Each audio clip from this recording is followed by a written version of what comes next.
Hey there, today as part of a review of color, we're going to create a fish bowl full of different fish. And the way we will use this fish bowl to review color is that eventually we will be coloring the fish in the order of the color wheel. So let's start with our blank piece of paper going the wide way. And near the top of the paper, I'm going to create the lip of my fishbowl, which is a really long shape with curved edges at the side. From there, I'm going to head straight to the side of my paper, start curving, and I'm going to bring that around. It reaches to the edges of the paper, but as you can see, it has curved sides. A little line here at the bottom will show this fishbowl is on the table or on a surface. And now we can begin drawing the fish in this fishbowl. I want you to think about there being 6 fish in this bowl. So one will be near the top here, one near the bottom, and then one on each side, top and bottom as well. If I lay my fist down, that's a little bit big, but maybe your student fist will be big enough. Just need you to think about these fish taking up enough space so there is 6 of them. And we're going to arrange them in a circle around the edge of our bowl. Let's start with the first one at the top. The way I'm going to show you fish lips is with this sort of raindrop shape that's really skinny, and I do 2 of them like a V shape facing out, and then I'm going to touch the top of the lips, curve up, down, swoop near the tail.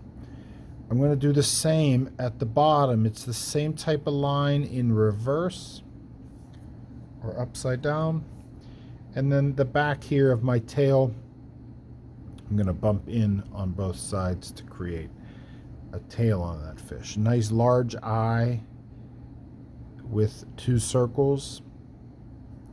When I do my bottom fin and my top fin, they're kind of sharp. They come back after curving out in a way that's sharp. And then a raindrop shape here for the side fin. And we can always toss in a few little squiggles here to represent gills. There's our first fish. Again, it's at the top of my bowl. I'm going to move around this way. So think about this space being for your next fish. Not all of these fish are going to face the same direction, so this time I'm going to do that same type of lip shape. There's sort of raindrops in the shape of a sideways V. This fish is going to be mostly a half circle. So I'm going to bring over almost a perfect curve there. And then when I do the bottom, I'm not closing it at the back here. I want to leave some space open there for the tail fin. And we can do that now. The tail goes up kind of high. It squiggles any way you'd like down here to the bottom, and then curve back to where we came from. When you do this fish, I want you to go out nice and high for the top fin, and it curves back the opposite way. Again, curve out, and then when you go back, you're sort of curving the other way. Nice large eye. Little side fin here. And we can always represent the gills there too. Good job. Now, next fish. I'm going to move my paper up because it is down here in the corner. Remember, I've got to leave space in the center. There will be a fish right under this guy. So in the corner here is where this next fish goes. Same direction for the lips as the first fish. This fish goes up at an angle and back. Those lines are relatively straight other than that little curve. Do you notice that? So straight, straight, curve, and then straight again. When I do my tail on this one, I'm going to go out sharp, back sharp, out sharp, back sharp. See that? I'm going to toss in an eye before adding tiny top fin and bottom fin here. Good job. Again, do a little side fin and some gills.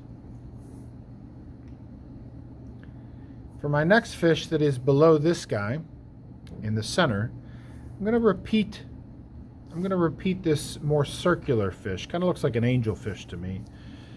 So I'm putting that fish right below this guy. If my fish happens to run into this tail, I'll just put the drawing behind. Overlapping is what I'll use if I run into that fish. Curve at the top, curve at the bottom. Don't close it there. Reach up high. Looks like I didn't run into that fish. When you do these, you can make them come off that body kind of high.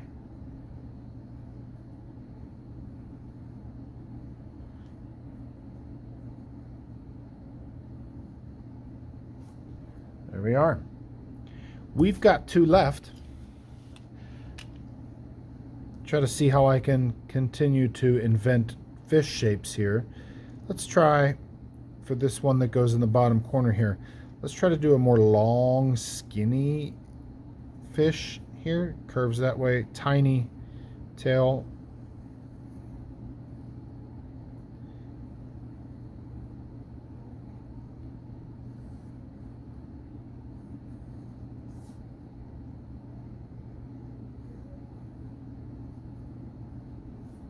And I've got one more. For this one, maybe I will sort of do a fish like this guy down here, but facing the other way.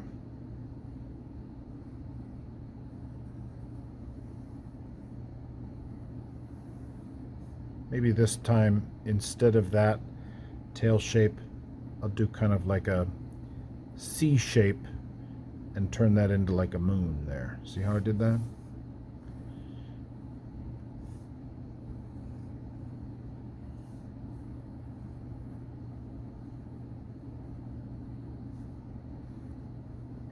All right, I've got my 1, 2, 3, 4, 5, 6 fish.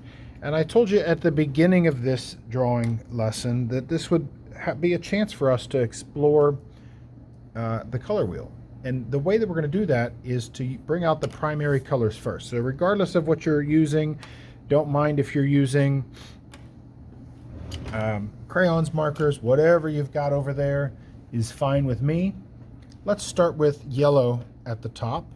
So this fish up here is going to be yellow for me.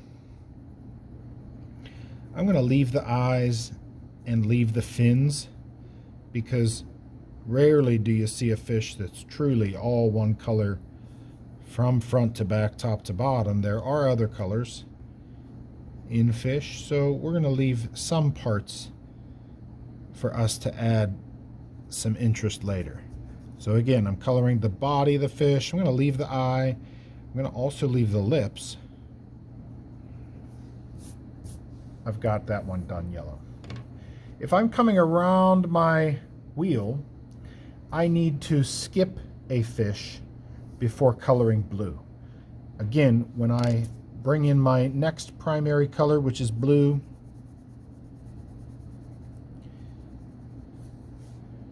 I'm going to leave some parts of this fish for me to add other colors later. So I'm going to use the blue crayon on the body of the fish, but not the fins, not the eye, and not the lips. That'll be a chance for me later to bring in some other colors. You know that the last primary is red, and when I move around my little fishbowl color wheel here, I will need to skip a fish before I do red. So if I'm going in that order, I've got yellow at the top, I skip this fish, blue, skip a fish, and then red can go down here in the corner. Make sure you're skipping the fish between each primary. Again, when I do this one, I'm going to leave some parts for me to come back later and add some interest with. Okay. Let's dig out now. We can put our primary colors aside. Let's dig out the secondary colors. They are green, orange, and violet.